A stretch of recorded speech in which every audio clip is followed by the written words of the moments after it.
Yep. The last look at the car before I epoxy seal it. Gonna seal her with epoxy, man, inside and out, upside and down, and then I'm gonna prime it with surface primer. Probably use about a gallon or gallon and a half, blocking it out. I gotta bring in the doors, the hood. I got one fender over there done, but it's a patch panel, which I didn't want to do. But it's an original fender. Got everything else ready to go, so trunk lid's finished, ready to go back on.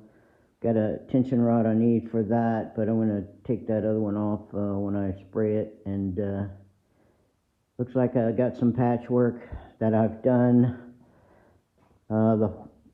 Basically from the back seat to the toe board, and then some of the toe board up there is done on as well. So lots of metal work, lots of patches.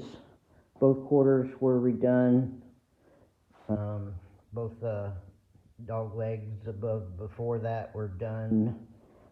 Front of the doors, front of the wheel wells, and then cowl was okay. So no work on the firewall or the cowl, but yeah, it's gonna look like a different vehicle once I get this thing all one color. It'll be all white.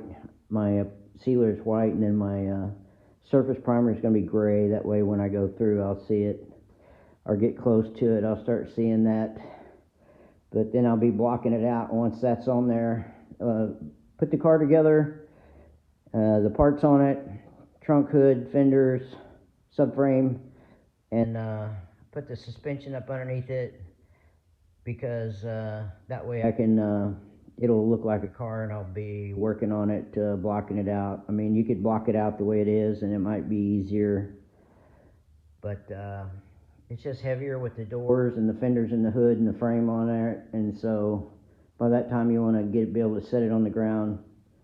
Then later on you can remove all those parts, paint it, put them back together, build the car, take it apart again, build the car, put it back together, and that's it. Nothing to it. It's a 6-month job. Just taking me a little longer because I'm disabled.